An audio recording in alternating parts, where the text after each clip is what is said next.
Fiddy-one-fiddy. He owes me fiddy-one-fiddy. That damn Loch Ness monster, he owes me about fiddy-one-fiddy. God damn Loch Ness monster. Hey, you can piss people off and call it Van Halen 3, which is what it should have been titled. Yeah, maybe in retrospect. You get when you bring in Gary Cherone, call it Van Halen 4. But this is Van Halen 3, also known as fiddy-one-fiddy.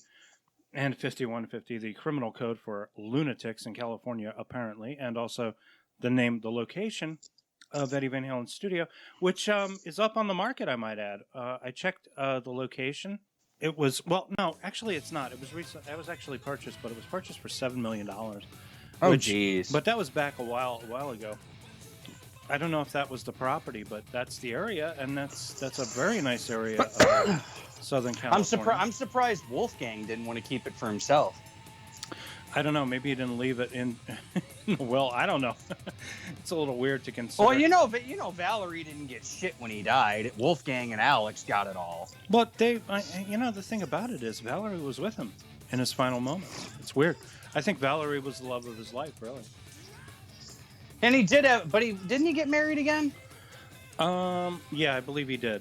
Probably to somebody inside, because that's what's going down on the inside. Yeah. So this is ironically enough, I was going to tell you that is like my only song on this record that is good, but it's not great. You know what? I really like the lyrics. So do I. I mean, it's literally a self-explanatory song about how Sammy Hagar became part of Van Halen. Yeah, it's one of the things that he says in the song. He says, "It's not who you are; it's how you dress." That's one thing I learned from these guys. I must confess, and it's just a goofing off song. But that's like the final song. It's just like kind of like, hey, we had some extra studio time. Let's just screw around and I feel like they made that song up on the spot. Like they came up with a riff. They did. Like you can tell that the song 5150 was actually like the song that was meant to close the album out. That's how it seems. Actually, the 5150, I sent you a while back, a few months ago, I sent you a demo that he had done on 5150 when he was working on it during 1984 sessions. And it was just like a little bit of a thing. And I think also he was working on it for that movie, The Wildlife. Right. And 5150 started as a riff, just a very basic riff from that. But this is the album that introduces Sammy Hagar, says goodbye to David Lee Roth, and don't let the door hit you on the ass on the way out. This is an album that I really had a lot of difficulty trying to enjoy when it first came out, or rather, being so consumed in David Lee Roth, it was kind of disturbing and inappropriate. This album, because it was not the Van Halen I was used to hearing. This is a different Van Halen. This is like this is a much more streamlined, much more polished Van Halen. This is not the Ted Templeman Van Halen. And this is because of the producer, Mick Jones from Foreigner. He produced this record. Well, Mick Jones and also Don Landy. I think there was a very big split. It's interesting, too, because Sammy Hagar's previous album was produced by Ted Templeman. What, Voice of America? Yeah, VOA. It was produced by Ted Templeman. Evidently, there was some kind of a split within the Van Halen camp where David Lee Roth and Ted Templeman went away together. and Don Landee and Eddie Van Halen stayed together. And then they didn't have any for some reason they had very little confidence in Don Landee to produce the band, right? So they brought in Mick Jones, which is so weird because Mick Jones, I mean, like, did he do any? I don't really know anything that much about Foreigner's production, but did he produce Foreigner? Also, in addition to, if I'm right, I think Mick Jones produced the bulk of all their stuff. Like, I don't think they really had too many outside interference when it came to Foreigner, because Mick Jones was already like the most experienced member. You got to remember, he put that band together. I guess, but the thing is, do you automatically go to Mick Jones to produce Van Halen? That sounds kind of bizarre. Apparently, people liked him because he produced the Billy Joel album. I think it was Stormfront. Mick Jones produced that album too. But he's not like a guy that you say, Mick Jones, that's what we need for this record. And you give Mick Jones a call, and then he comes in and he works his magic or something like that. You know how like Rick Ocasek produced Weezer, and you could sort of hear it.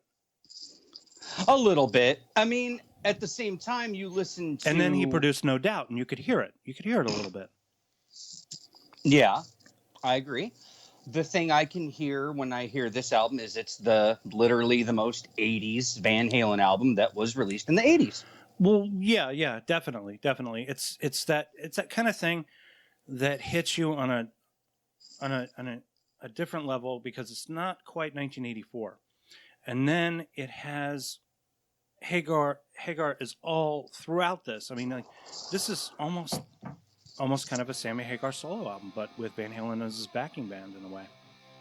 In a way, yes, but and Hagar produced some really good stuff. If it was a Sammy solo album, I don't think it would have went to number 1. No, but he did come close. Remember, he did chart. I mean, he was way up there. Yeah, he never. I think what was his biggest hit? Frickin' "I Can't Drive 55" was like his. And there's only one way to rock. I mean, he had a lot of hits. Luckily, the '80s, but like Van Halen just opened him up to like so much more doors were opened up for him by joining Van Halen. It did, and by having that, the way he sings, because he sings. I mean, like, he's a real serious singer.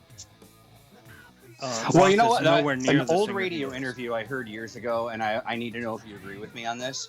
When David Lee Roth sang a quote-unquote love song, it was mostly about fucking, but when Sammy Hagar sang a love song, it was about love. Well, yeah, I would have to say that because Sammy is obviously much more emotion and much more expression in his voice, and he really does sing with his heart. As I said, he's the white James Brown. We both agreed on that a long time ago. I can't argue that. I mean, he is down on his knees. And he is begging you, please. He will do anything for you. He will do anything to make you happy. And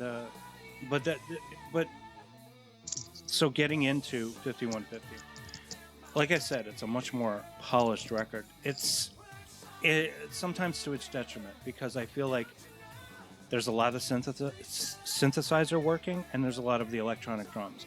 I'm not hearing Alex's drums as much. I'm hearing these very perfect, like, drum facsimiles going on. But that was like so on the other flip side of the coin, you've got almost Genesis. Sounds okay. Remember Def Leppard when the dude, what's his name, lost his arm? Rick Allen. When Rick Allen lost his arm, he had this whole custom-made electronic drum synthesizing machine so that he could play with one arm.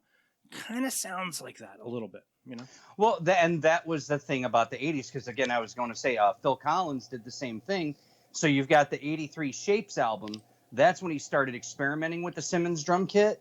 But like by the time Invisible Touch came out, he was all about that Simmons kit. Oh, but he invented that sound long before. He invented that sound on Peter Gabriel's first or second solo album. I forget which song it was. But I know Collins played on that album. I think it was Intruder. There's a song that Peter Gabriel did called Intruder, and he played on that, and that was his trademark sound. That was his trademark drum sound. He didn't start actively using it for his own career until, what was it? His solo album, that song, In the Air Tonight. You know? What is it? Face Value. Face Value, right. But everyone in the 80s, what I'm trying to say is everyone in the 80s started using them drum kits. Like freaking Neil Peart, whatever you want to say his last name is. Neil Peart started using electronic drum kits. I think starting in definitely 84 for Grace Under Pressure. If not that, they used it a little bit on the Signals album. So they were just But screwing around with new technology, but this is like the only time really that Alex does this. They go back to regular drums for OU812. yeah, this album was just it was a good pop experimental album for them. Because they tried a whole bunch of new shit. It's like, dude, Alex is like, well, fuck it, Eddie, if you're gonna experiment with synths, let me try the drum machine. Okay, I can't hate this record. I have to really like it quite a bit. Where do I put it on my list? Yeah, it's number 5 on my list. Right? Number 1 with a bullet. This is my 100% favorite Van Halen record. I don't know why. It just is. And I get all the hate in the world for it. Well, there's very little in the way of filler.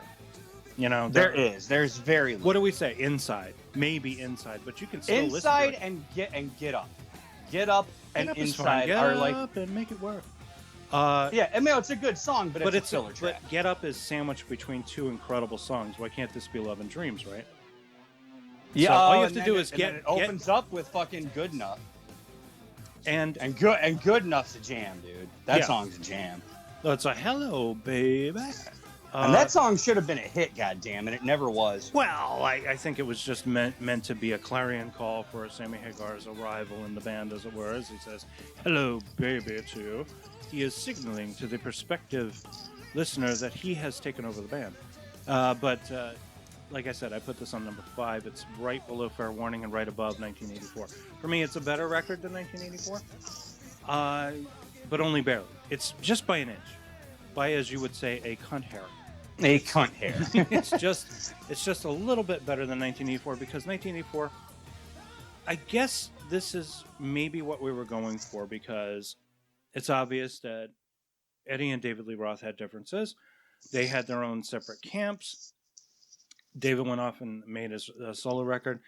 He, I guess, had this idea in his head that he was the most popular, successful thing about Van Halen. Boy, would he be proven wrong in about 5 years. Oh, yeah. And then, Sammy Hagar comes in. So what is it? This movie, I should say. This record is a breath of fresh air. It's opening up all the windows. It's different. It's getting all the dust out. It feels exciting. It feels a little bit dangerous. Even more shocking. I mean, I think the original plan after David Lee Roth left, they were going to bring in different singers, and they were just going to have different singers play on this record. Yeah, but then how are you going to tour? I mean, look what happened when Santana did that. I mean, how hard was it for him to tour when he did 2 records in a row with different singers on each song? It was a big bloated mess, but they did make a lot of money, though, to be fair. Santana made more money records than ended Jesus up being back good. then. It just sucks the tour was bad, Well, having all those different singers. Santana was always this kind of thing where it was they were like the Grateful Dead, sort of. They would have hey, come on up and sing. And they would bring in different people singing songs, and anybody who was anybody could be just in the band. Just for a second, just for a song, and then leave. But no, you can't really tour like that, I guess. So this is we were talking about corporate rock before, and it seems like this is the kind of music that I guess a well-meaning, well-paid, highly paid yuppie, receiving oral sex in a Mustang convertible as he's driving down the Los Angeles freeway is listening to, Like Patrick Bateman. Yeah, Patrick Bateman listening to Huey Dreams. Lewis in the News and fucking what is it? Studio. Dreams. Actually, Dreams is probably my favorite song because it's just an incredible standout. It's a song that actually puts tears in my eyes. If I'm in the right mood, I'll be listening to that and I'll start crying. Nah, fucking Summer Nights or Why Can't This Be Love? Forget Summer Nights. Summer Nights is I remember, when we got our house, we lived upstate, we lived in a house, and it was detached, and I had this awesome stereo system. I used to crank 5150 all the way up to, as much as 11. I could, well, without distortion, though, If you crank it up too high, you're not going to hear anything but a lot of noise. I cranked it up as high as I could so I could hear it all throughout the house, and I used to play Dreams or Summer Nights or something like that. Summer Nights is one of my favorite songs ever. Never mind band, never mind album. Summer Nights is one of my favorites. It's just a fantastic song. Like I said, I can't disagree. I love that song. That's pretty much my favorite song off that record. It is. It might, yeah, And it it's might just be, but yeah, I don't know. It doesn't make me cry. It makes me happy. Summer Yeah. Nights makes me happy. Actually, a lot of Hagar's stuff makes me happy because he's not like David Lee Roth. He is not kind of depressed and gloomy. He's a guy who truly celebrates life. This guy truly loves life. You know, and that's what Best of Both Worlds is about. That song is about, I want the best of both worlds. It's about heaven is right here on earth. And he is absolutely right when he says that. Even if he is a conservative. But I think that's probably because he's so happy is the reason he's a conservative, you know? Well, at least he's not one of them kind of conservatives, you know? No, if he's if about he is a having conservative, fun. he's not one of the hardcore ones. He's about having fun. How the fuck old is he now? 74 this year. Let me check this shit. And I just saw him on 74. 74 this year. He'll be 74 in October. He's a fellow Libra like me. Hey, Sammy. He's the Red Rocker. And I saw him on a podcast the other day. The dude fucking looks younger than me. For Christ's fucking sake. For Christ, he looks younger than me. He looks younger than you. This guy's Man, he took 73 care years of old. himself, man. I think he doesn't worry. I don't think he worries. I think you're like, Sammy, they're going to turn off the electricity if we don't pay our bill. Fucking pay the bill, man. I don't care. I don't care. What, do I got to jump because the electric company wants money? I don't care, man. I want money. Give me money. Hey, you're not jumping, are you? You know? Hey, man, best thing he ever did was like that cameo he did in The Simpsons was freaking hilarious. Well, yeah. I mean, it was a funny ass cameo. Like, he does so much for rock and roll, and yet he doesn't get a lot of credit. that's true. You know, he doesn't get credit like he Plus, should. he's done a lot for tequila, too. I mean, the dude, he also has the Midas touch. I mean, everything he touches suddenly becomes successful. You know, he became a multi-million-dollar millionaire, and it had nothing to do with Van Halen. It was all about his tequila. Apparently, it became very popular. And he wanted Eddie and Alex to get in on that, too. Yeah, I don't know the whole story. Do you know what's the detail about that? Was he like... I have no idea. They invested in some bars, right? He he wanted to launch some bars in Mexico, Cabo Wabo and all that. Yeah, Sammy did all that. Mm-hmm. And then, like, Michael Anthony, he did his own thing. Like, he liked what Eddie was doing, and then Michael Anthony started doing his hot sauce line. Yeah. It's about launching your own business. You probably went to Sammy and was like, hey, Sammy, how do you feel about investing in a hot sauce? He's like, well, I love hot sauce, baby. From what I also know, Michael Anthony was a really big he is a really big, like, hot sauce aficionado. I'd like to try it. I would like to try it.